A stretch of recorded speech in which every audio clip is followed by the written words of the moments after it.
Breaking now at 11, 16 people confirmed dead in the California wildfires as new evacuations are ordered. Tonight, new fears the massive fires will only continue to grow. Good evening. I'm Jessica Moore. At this hour, there are 4 major fires burning across Los Angeles. Together, they have destroyed more than 12,000 structures, devastated entire neighborhoods, and sent tens of thousands of people fleeing for their lives. And with new worries, the fires will spread into other parts of Los Angeles County. Officials plan to shut off power to some locations. We have team coverage of the deadly fires tonight, including details on how the weather over the next few hours could affect the firefight. Let's begin with Ashley Sharp, live on the ground in Los Angeles. Ashley.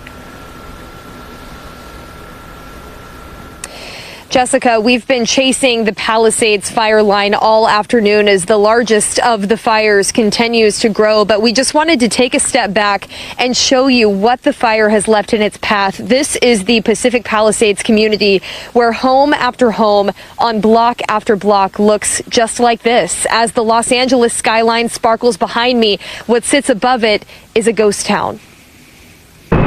Planes dropped flame retardant from the sky, hoping to prevent the Palisades fire from ravaging even more of Los Angeles County. This week, multiple wildfires have destroyed countless homes, businesses, and cars, while forcing hundreds of thousands of residents to evacuate.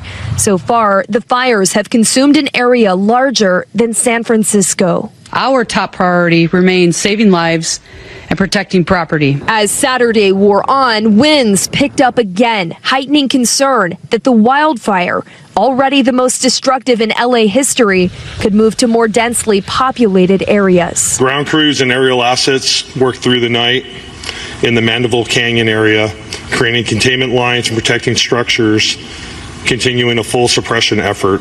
Homes here in the Mandeville Canyon have burned as the Palisades fire rages on for hours with no clear end in sight.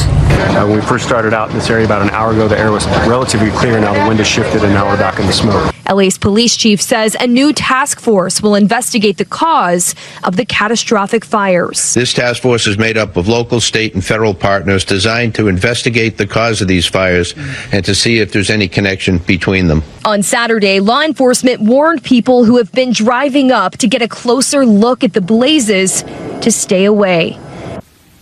The Palisades fire has just been so devastatingly destructive, and these fire crews, as we enter night 5 of this relentless firefight, are up against so much. Not only a rapidly moving and changing fire that's even creating its own weather storms within itself, they're having to battle the wind that's moving it to different parts of the Los Angeles community. So that's what we're going to be tracking tonight and keeping a close eye on.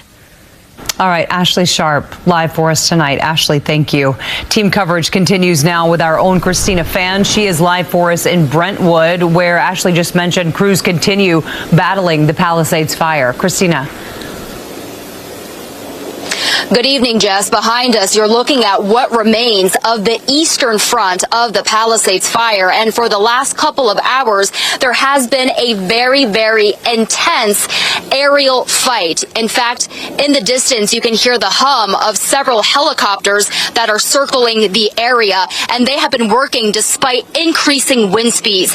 We've been camped out at this vantage point now for 2 nights, watching firefighters try to hold the line because on the very next ridge where we are standing right now, there are several clusters of home. Firefighters have made lots of progress, relentlessly dropping water and retardant into the canyon. And in this daylight video, you can see those reddish streaks and the fire staying boxed in those lines. You can also see a home at the very bottom of the canyon that firefighters have so far been able to save. But just in case the aerial attacks do not hold, firefighters need a backup plan, and that is why there was a team of 7 to 8 dozers in this neighborhood cutting down the dry, low-lying vegetation on a nearby hill, getting rid of any fuel that could easily light up. This neighborhood is under a mandatory evacuation, and families told us they were taking no chances as they packed up to leave. Some study and talking to some firemen before, and my understanding is that if the fire come to the ridge, it's getting very close. But the minute they come down, then it become very dangerous, because after they come down, the next thing is coming up process is really fast. And if they already starting down, and if we wait until they start coming up, it was too late. So we decided to do that, to evacuate that time. And as you just heard, that gentleman told us he was really contemplating on whether or not to stay, but after consulting with those firefighters and remembering the images earlier this week of the Palisades fire decimating entire communities, he did not want to take that chance. Now with the wind speeds expected to pick up again soon and those Santa Ana winds to really power up and last through the middle of next week with no rain in sight, we expect a very, very tough firefight for firefighters ahead. And that is why tonight is so important for them to try and gain the upper hand here. Reporting live from Brentwood, I'm Christina Fan, CBS News, New York. Oh, yeah, Christina, thank you. It seems like the situation is changing minute by minute. Cannot imagine the anxiety and uncertainty. Let's go to Masa Saidi now. She's live in Los Angeles with emotional stories from evacuees. And Masa, I can't imagine the emotion, the anxiety, the fear of what's going to happen next. I'm sure you heard stories like that tonight. Yeah, stories like that all day, Jessica. Good evening to you. I'm told that right now there's about 190 veterans at this shelter behind me. They all live together in a community that was created for them nearby in Brentwood. And around 1 a.m. this morning, when we saw that horrific blaze, the Palisades fire, start to ignite again and start to spread, they were told that it is time to get out. So this is where they're going to be sleeping, Jessica, in cots. And they also told me, several of them, that they're cold, that they have a very light blanket, but that's all they have. But the good news is that they are in the process of bringing them more blankets as well, and their homes are expected to be okay. That has not been the case in other shelters that we visited today. Earlier, we were in Westwood, where so many families that we spoke with, they had lost everything, including a young woman from Malibu. This is my pet goat, Coco.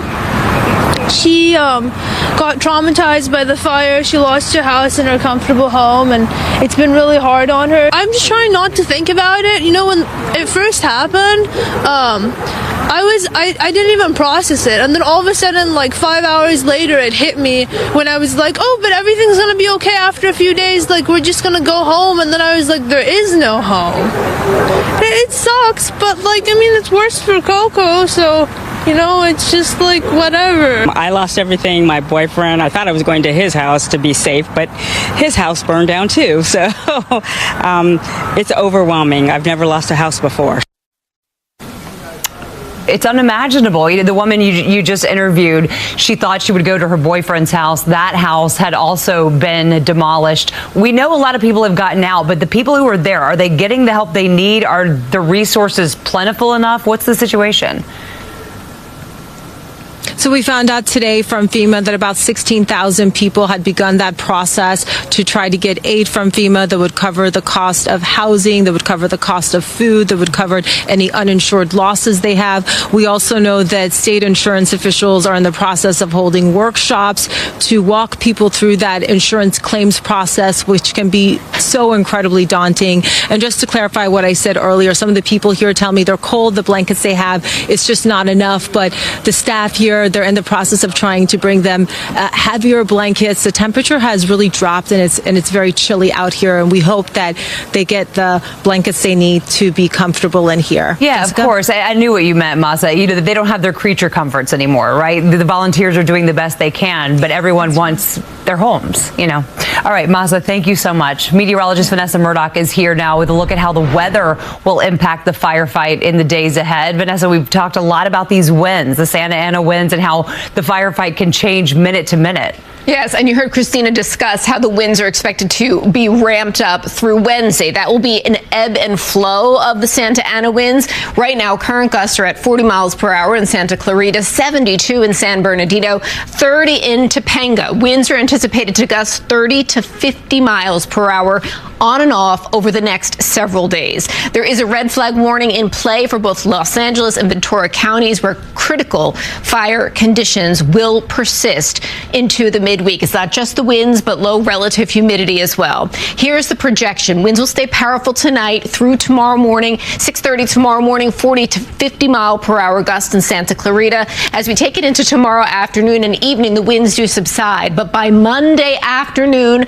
the winds are once again ramping up, and they're expected to stay powerful through at least Tuesday. But again, the red flag warning right now in play through Wednesday. Your local forecast is coming up in just a bit. Jessica, back to you. All right. Thank you, Vanessa. We heard Masa talking about the need for donations. Today, New Yorkers showed up in strong support of the California fire victims. People dropped off clothes and other necessities outside a bar in the East Village. Organizers say they collected everything from new clothing and towels to dog toys. Now organizers are looking for a partner to cover the high shipping costs.